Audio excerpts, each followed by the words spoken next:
Assalamualaikum warahmatullahi wabarakatuh, sahabat semuanya. Bertemu kembali dengan channel pendidikan Diskusi Hukum. Hari ini tema yang akan kita angkat adalah mengurus akta cerai. Kita langsung simak aja penjelasannya. Pertanyaannya adalah di mana mengurus akta cerai? Di sini bahwa kita ketahui bahwa mengurus akta cerai itu tergantung di mana perkara perceraian itu diputus.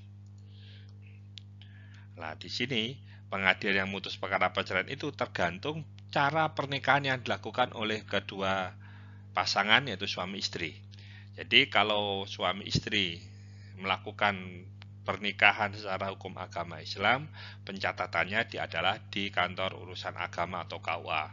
Sedangkan yang melakukan pernikahan di luar agama Islam, pencatatan pernikahannya dicatatkan di kantor Dinas Kependudukan dan Pencatatan Sipil. Perkara yang perceraian, yaitu yang pernikahan yang didaftarkan di KUA, maka perceraiannya dilakukan di pengadilan agama.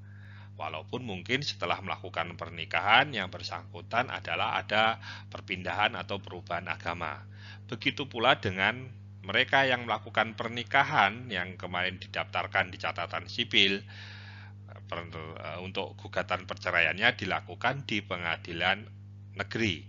Walaupun setelah mereka menikah juga ada perubahan keyakinan atau agama di antara suami istri tersebut. Tetap perceraian dilakukan di pengadilan negeri.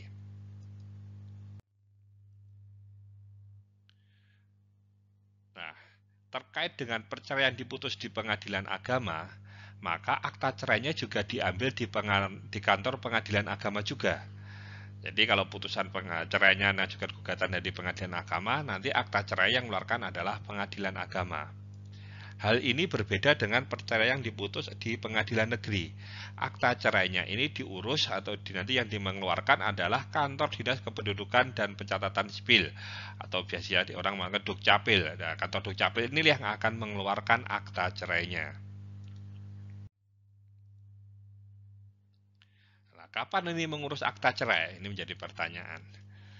Nah, pada prinsipnya, akta cerai ini, baik di pengadilan negeri maupun pengadilan agama, baru bisa diambil setelah putusan perkara perceraian tersebut berkekuatan hukum tetap.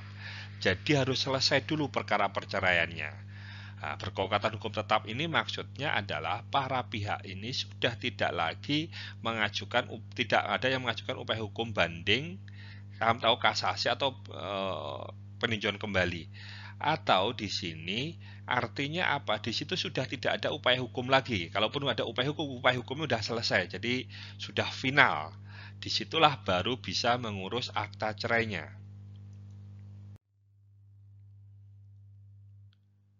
Nah, kita awal dari akta cerai di pengadilan agama.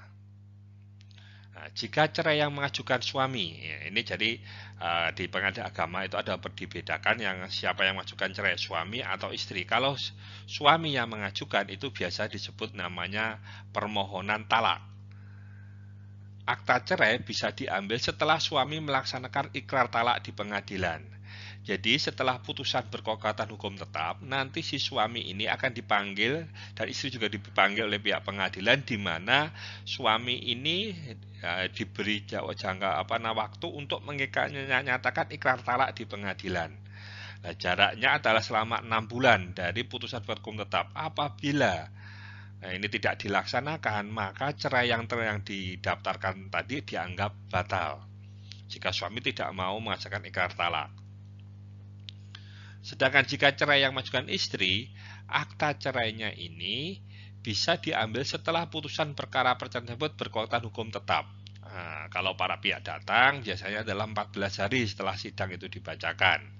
Atau jika pihaknya nggak datang, 14 hari sejak diberitahukan putusan tersebut kepada pihak lawannya, kepada suaminya tersebut. Jadi tadi putus 14 hari, baru dia bisa, kalau dia tidak mengajukan upaya hukum, maka baru bisa mengambil namanya akta cerai. Akta cerai di pengadilan negeri, maksudnya di sini adalah diputus pengadilan negeri. Jadi akta cerai bisa diurus oleh suami istri setelah putusan perkara perceraian tersebut berkekuatan hukum tetap. Jadi setelah hukum tetap, pihak suami atau istri meminta salinan putusan perceraian di pengadilan negeri, selanjutnya mengurus di kantor kependudukan dan catatan sipil. Jadi dari kantor pengadilan ngambil salinan putusan, itu dibawa salinan tersebut ke kantor Dukcapil untuk meminta diterbitkannya akta cerainya.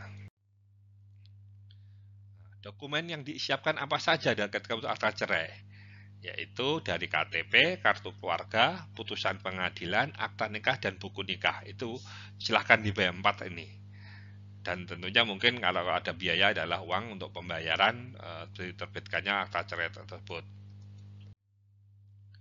Baik, itu tadi penjelasan dari kami. Saya ucapkan terima kasih masih setia dengan channel Diskusi Hukum.